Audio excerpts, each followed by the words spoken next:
방구석 공공외교 아카데미. 그래서 공공외교가 뭔가요? 안녕하세요. 이화여자대학교 국제대학원에서 국제학을 가르치고 있는 김하정입니다. 한국국제교류재단이 마련한 방구석 공공외교 아카데미를 통해 여러분께 인사드리게 돼서 영광입니다. 여러분, 한국은 매력적인 국가일까요? 몇 가지 예를 함께 살펴보겠습니다. 최근 해외 언론을 통해서 한국이 코로나19에 대응한 성공적 사례로 거론된다는 이야기를 익히 들으셨을 텐데요. 국내 첫 코로나 확진 사례 발생일부터 100일간 해외 언론 보도를 분석한 결과를 보면 한국과 관련된 외신 보도 중에 한국의 코로나19 방역 대응 관련 보도가 전체 보도량의 65%를 차지하고 K-방역뿐만 아니라 한국의 민주주의, 시민정신, 한류 등 다양한 측면이 함께 다루어졌습니다. 조금 시간을 거슬러 올라가서 방탄소년단이 미국 ABC 방송국의 신년 전야 특집 프로그램에 초청되어 뉴욕 타임스퀘어에서 2020년을 맞이하는 새해맞이 무대에 올랐는데요. 당시 진행자가 세계적인 현상의 주인공이자 전 지구를 홀린 그룹이라고 소개하기도 했습니다. 또 한편 영화 기생충은 2019년 5월 칸 영화제 황금 종려상을 시작으로 놀라운 수상 행진과 흥행을 기록하고 있는데요. 특히 아카데미 시상식 92년 역사상 최초로 외국어 영화가 수상한 새 역사를 이루기도 했습니다. K-방역을 주목하는 해외 언론, K-팝에 열광하는 외국인들, 또한 최초의 역사를 기록하고 있는 한국 영화 등을 보면 분명 한국은 매력으로 끄는 힘이 대단하다고 여겨집니다. 매력으로 끄는 힘, 바로 이것이 공공외교의 핵심입니다.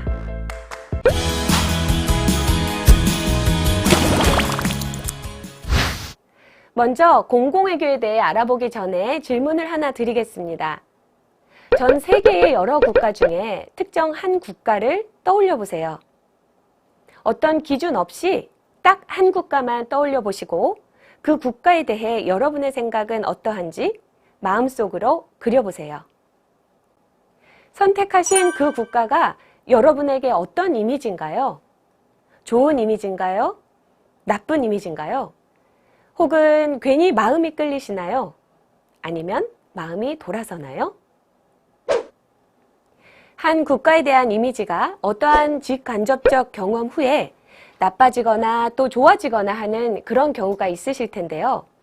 바로 이것이 공공외교가 다루는 부분입니다. 여러분께서 떠올린 국가가 긍정적인 이미지였다면 바로 그 국가가 여러분들에게 매력적이었기 때문인데요. 그럼 매력으로 끄는 힘, 소프트 파워에 대해 알아보겠습니다. 얼마 전에 발표한 랭킹인데요. 2019년 소프트 파워가 높은 1위부터 5위까지 선정된 국가들의 이미지입니다. 소프트 파워가 가장 높은 국가로 뽑힌 나라는 바로 프랑스입니다. 2위는 왕실의 전통과 문화가 강력한 영국, 3위는 자동차 제조업의 강자 독일, 4위는 가구 브랜드 이케아로 유명한 스웨덴, 5위는 헐리우드 스타벅스 등 여러 상업 브랜드로 유명한 미국입니다. 이처럼 1위부터 5위까지 소프트 파워 강국을 보셨는데요. 자료에서 어떤 점을 느끼셨나요? 국가 이름이나 국기를 보지 않고도 대표적인 이미지만으로도 어떤 국가인지 알 수가 있으셨나요? 바로 이것이 그 국가가 가지고 있는 소프트 파워라고 보시면 되겠습니다. 소프트 파워 30 인덱스는 지난 2015년부터 전 세계 국가를 대상으로 6가지 요소, 기업 혹은 산업, 문화, 디지털, 정부, 참여, 교육을 평가해서 상위 30개국의 랭킹을 발표하고 있습니다. 랭킹의 평가 기준은 각 평가 요소에 대한 객관적인 데이터 분석 70%와 전 세계 시민을 대상으로 한 여론조사를 바탕으로 한 분석 30%를 반영해서 각국에 대한 소프트 파워를 측정하여 상위 30위 국가를 발표하는 형식입니다. 소프트 파워 30 인덱스의 2015년부터의 랭킹 추세인데요. 2015년에 10위권에 있었던 국가들이 그 이후에도 꾸준히 상위권에 머무르고 있다는 것을 발견하실 수 있을 겁니다. 특히 2015년에 5위권에 있었던 국가 중 3국가가 2019년도에 3위권 내에 그대로 머물러 있다는 것은 소프트 파워는 단기간에 변화하지 않는다는 것을 뜻하죠. 특히 소프트 파워는 아주 장기간에 걸쳐 축적되고 효력을 발휘하게 됩니다. 소프트 파워 강국으로 평가받은 프랑스, 영국, 독일은 어떻게 했길래 매해 상위 5위권 안에 들 수 있었을까요? 바로 오랜 기간에 걸쳐 공공외교를 수행해온 문화원들이 있습니다. 설립 연도를 보면 길게는 1세기가 넘는 시간, 짧게는 약 7, 80년 정도입니다. 소프트 파워는 1980년대 후반의 국제 정치학적 상황을 배경으로 조세프 나이가 처음 고안한 개념입니다. 소프트 파워는 군사력이나 경제력과 같은 하드 파워가 아닌 문화나 가치의 중요성을 강조하면서 그 나라가 추구하는 정치적 목표와 제반 정책 등에서 우러나오는 매력으로 그 나라를 뒤따르게 하는 권력을 의미합니다. 즉, 소프트 파워는 매력으로 끄는 힘이라고 할 수 있죠. 당시 조세프 나이는 소프트 파워 개념으로 미국의 패권 세태론에 대한 반론을 피력하기도 했습니다. 또한 조세프 나이는 하드 파워와 소프트 파워의 상호작용을 강조하면서 서로가 보완 관계에 있을 때 스마트 파워를 만들어낸다고 주장했습니다. 소프트 파워가 내재하고 있는 패권주의적 의미와 개념의 모호성으로 학계에서는 비판을 받기도 하지만 실천적 차원에서는 공공외교 목표로 가장 많이 거론되는 용어이기도 하죠. 매력으로 끄는 힘, 소프트 파워가 어떻게 공공외교의 중요한 개념이 되었는지 알아보기 위해서 공공외교의 탄생 배경을 살펴보겠습니다.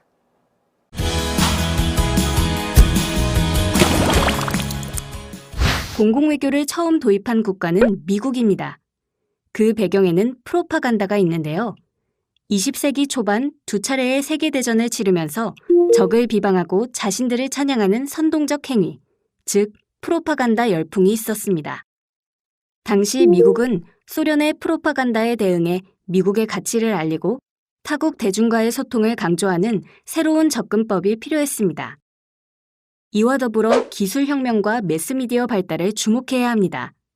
19세기 신문의 발달로 프로파간다와 프로페셔널 저널리즘, 센세이셔널리즘이 생겨나고 1920년부터는 본격적인 라디오 시대의 개막은 프로파간다를 가속화시켰고 1950년대 텔레비전의 발달은 또 다른 국면의 전환을 일으킵니다.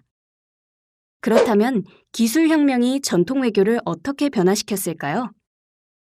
전통적인 외교는 정부가 상대국 정부를 대상으로 한 정부 간 공식 협상이었습니다. 이 협상에서 주로 다룬 것은 경제력이나 군사력과 같은 하드파워적 측면이었고 대중에게 폐쇄적인 양태를 띄었습니다.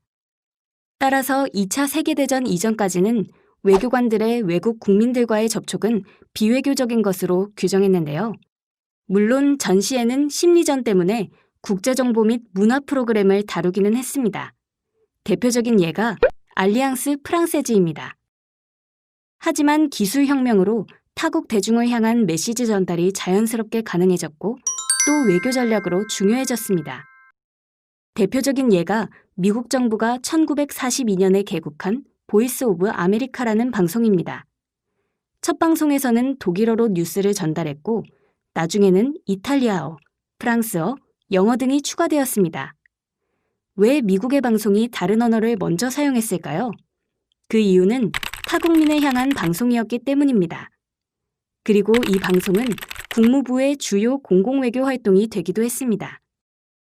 이후 미국은 국무부의 국제공보문화국 설치, 관련법 제정, 대외공보처 설립으로 타국 대중을 향한 외교가 가능하도록 법, 제도, 역량 강화에 힘썼습니다.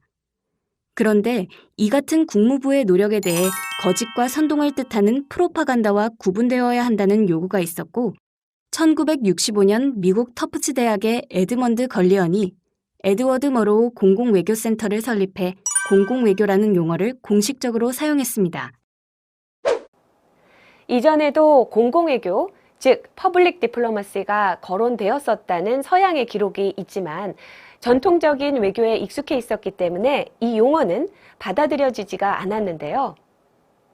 공공외교센터 설립을 기점으로 그동안 해오던 국무부의 국제 공보와 문화를 다룬 프로그램, 특히 대외 공보처의 활동을 모두 통틀어 공공외교라고 명명하기 시작했습니다. 가장 대표적인 사례는 국무부의 지원을 받아 전 세계 재즈 콘서트 투어를 했던 루이 암스트롱인데요.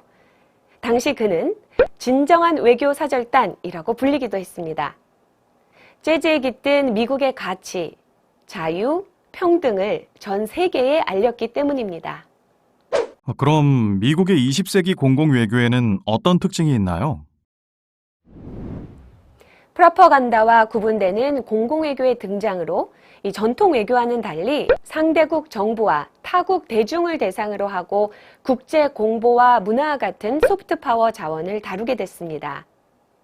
그래서 타국 대중 여론의 중요성, 다양한 행위자 간의 상호 교류와 또 커뮤니케이션의 중요성을 강조하게 되었습니다.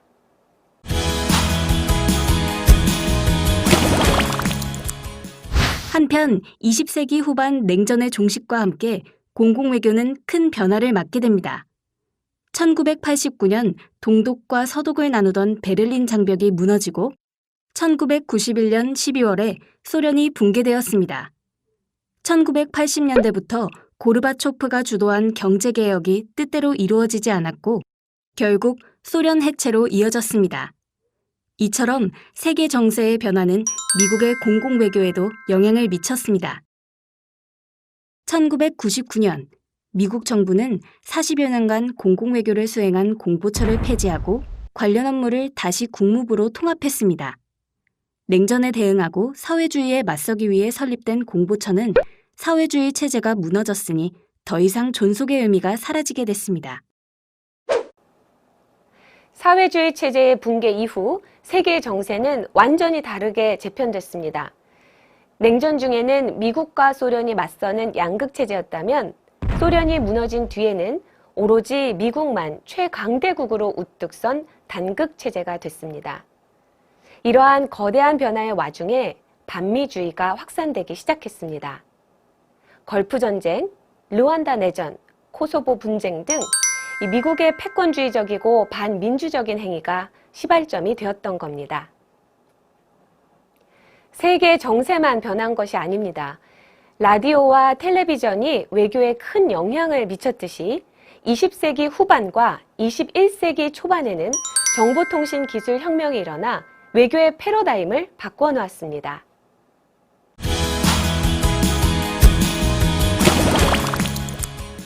(2001년에) 발생한 9.11 테러는 단순히 반미 감정으로 인한 폭력성의 발현이라기보다 세계 질서의 중심축에 대한 도전이었습니다. 당시 많은 국가들은 미국과 같은 초강대국에게도 9.11 테러와 같은 끔찍한 일이 발생했는데 그럼 자국은 앞으로 어떻게 대비해야 하는가에 대한 고민을 했습니다. 그리고 냉전 이후 반세기 동안 미국이 수행했던 공공외교가 외교 정책 전략으로서 얼마나 중요했는지와 소프트 파워의 중요성이 부각되었습니다. 이와 더불어 주목할 만한 부분은 중국의 부상입니다. 중국의 WTO 가입이 2001년 11월에 승인되면서 세계 경제무역의 판도가 뒤바뀌게 되었고 동북아시아권 국가들의 성장, 유럽연합 EU 통합의 실질적 리더로 독일이 떠오르면서 세계는 다극체제로 변화하게 되었습니다. 외교 환경의 끊임없는 변화, 외교 주체의 다양화, 자유시장 체제 구축, 대중의 역할이 증대되면서 유럽 국가, 특히 영연방 국가들이 자국의 외교 정책으로 공공외교를 도입했고 이때부터 신공공외교 개념이 부상했습니다.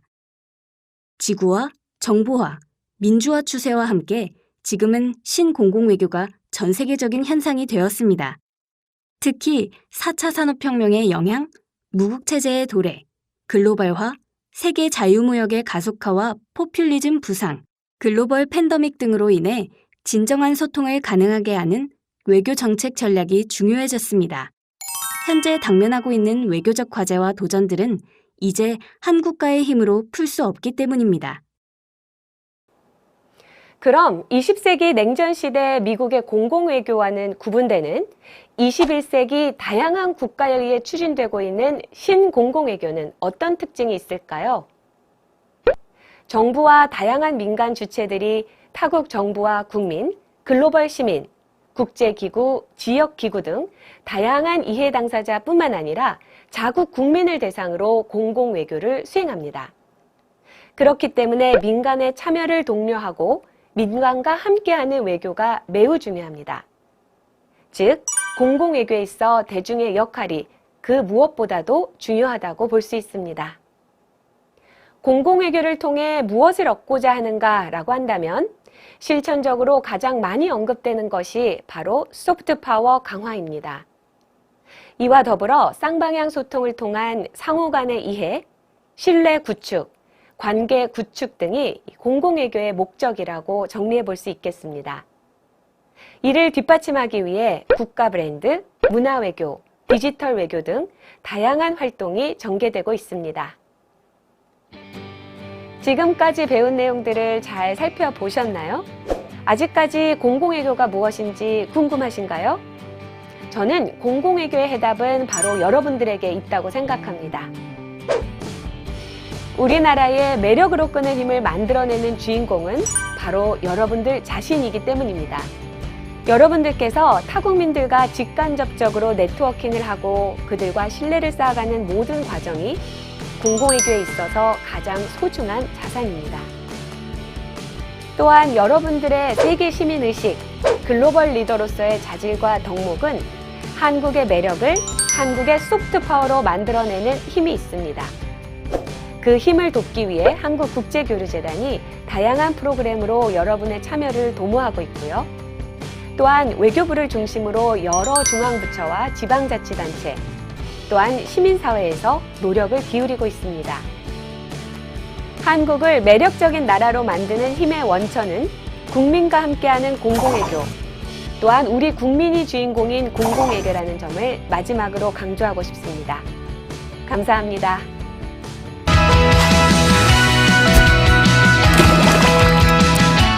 이것으로 그래서 공공외교가 뭔가요? 학습을 마치겠습니다. 감사합니다.